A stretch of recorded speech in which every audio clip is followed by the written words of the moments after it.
If Apple makes stuff that looks as good as these renders, I'm all in. I'm iCave Dave, and I simplify Apple so that everything just works for you. And if you want the latest Apple news, leaks and rumours every weekday at 12 UTC, like the video, subscribe to the channel, and ring that notification bell.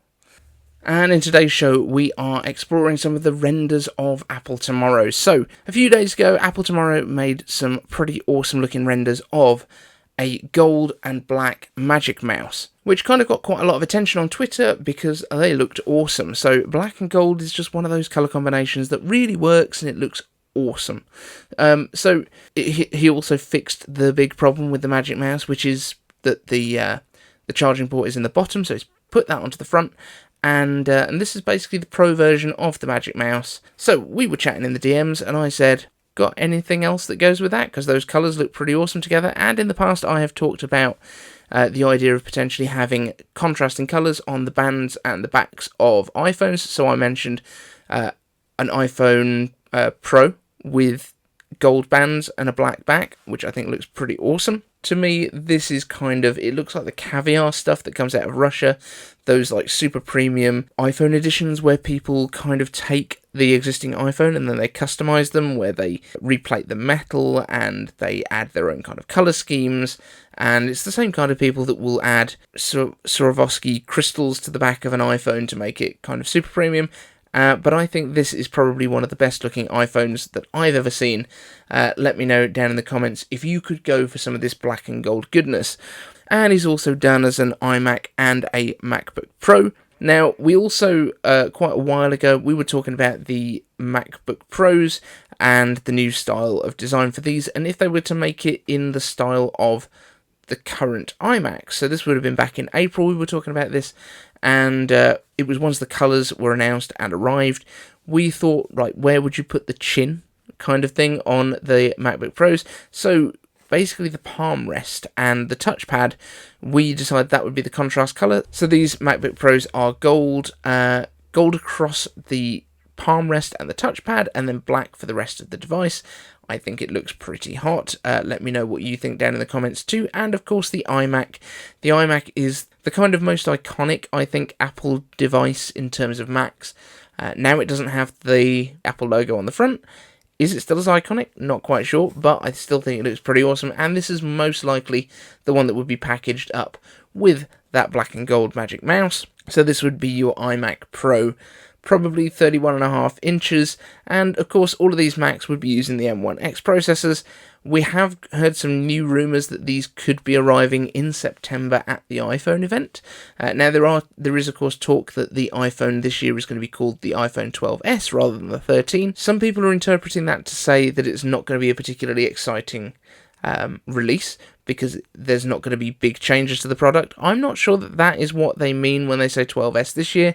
I have a feeling they're using 12s because they don't want to use 13 because it's unlucky in certain cultures, and I think that's a kind of cop-out way of doing things, especially when we've already had iOS 13 and we've had the A13 chip, but I guess it's not the big branding name that sits on the box. So there might be people that would be like, oh, not going to get the 13, unlucky.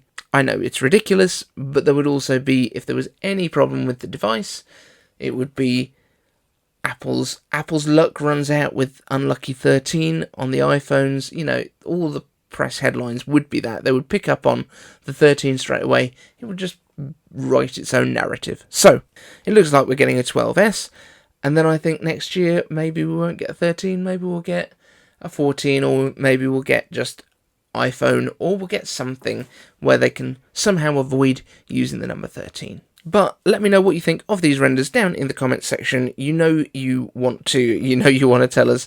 And what other colour combinations do you think would look really cool on iPhones, iMacs, and MacBook Pros?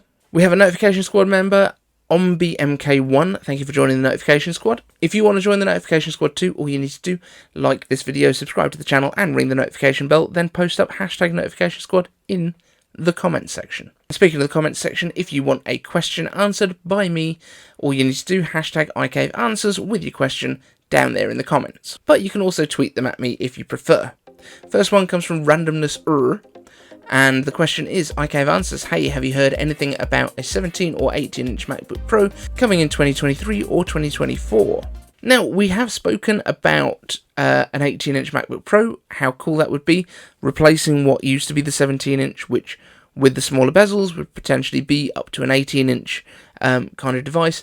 I'm not 100% sure, but if Apple is looking at going up to 15 inches for an iPad, then it kind of stands to reason that they wouldn't be that opposed to doing larger MacBooks too. Now, I'm not 100% sure who the market would be for this. I think we said before, photographers that might want to do editing in the field, or people that are working away from home for extended periods of time, filmmakers, all that kind of stuff. These would probably be the potential market, but that's going to be an expensive device. It's not going to be incredibly portable.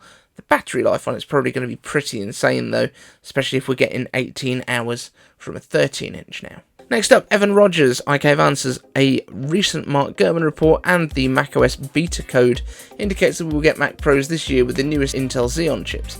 This will necessitate a motherboard redesign due to a different socket layout. Since Apple will be making a new motherboard anyway, could you see them replacing the T2 chip based on the A series chip with an M series chip? Now, I've definitely talked about the idea of potentially doing hybrids in this way in the past. It would be a great stepping stone for Pro users that need to have the compatibility with potentially legacy Intel software, as well as wanting the power of M1 or M1X. I don't know if they would. I don't know how compatible it would be. I don't know how possible it would be to do. But I could see that they could potentially have the M series chip and M1X, for example, that actually runs the operating system, and then individual apps that need an Intel code base could run on the Intel cores. That would be pretty impressive, I think. I don't know how practical it would be, but literally, instead of just sending stuff to Rosetta when it needs to be run, and it's an Intel code base, just sending it straight to the Xeon chips would be pretty immense. As I say, practically, I don't know how possible it is, but I love the concept.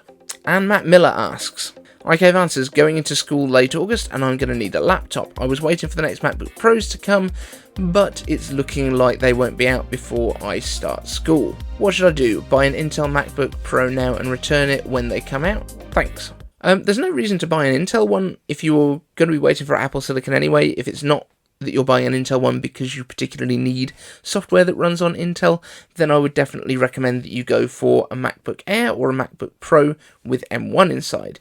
But also, if you're looking to buy now and then return it, you're not going to be able to return it more than a couple of weeks, I think, after buying it. So if you go for something with an M1 inside, it's not going to drop in value even when the M1Xs arrive, so it will be a lot easier to resell.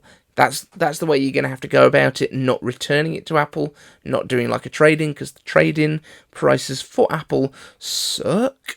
So it's much better, in most cases, to sell it on privately. You'll probably drop maybe $100, a couple of $100, but you will essentially just be investing the money that you would be investing into your new MacBook into this one now, and then putting off that purchase. So yeah, unless you particularly need something Intel based, because you need to run Windows or you need to run something along those lines, which it doesn't sound like you do if you're wanting to wait for the next MacBook Pro with Apple Silicon anyway, then I would just go for one of the M1s.